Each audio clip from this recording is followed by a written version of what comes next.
চন্দ্রপুরে বিজ্ঞাপন দেখে ক্রেতার সঙ্গে প্রতারণা সহ মোবাইল ছিনতাইয়ের ঘটনায় গ্রেফতার করা হলো দুই ছিনতাইবাজ প্রতারককে।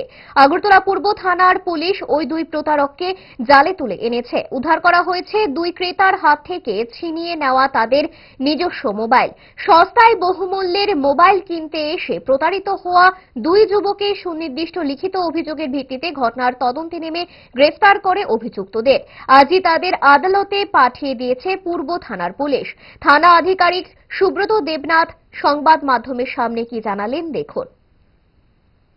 এই অভিযোগের ভিত্তিতে আমি স্পেসিফিক কেস নিয়েছি এবং কেসটি আমি আমার সাব ইন্সপেক্টর সমর চাকমাকে তদন্ত করতে দিয়েছি।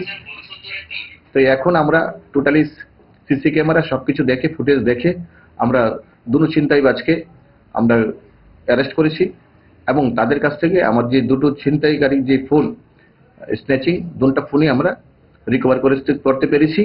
আজকে তাদেরকে কোর্টে ফরওয়ার্ড করব। একজনের নাম হলো সুখেন দেবনাথ, ওর বাড়ি রেশমবাগান এলাকাতে। আরেকজন হলো শহীদ মিয়া, ওর বাড়ি সাউথ চন্দ্রপুর।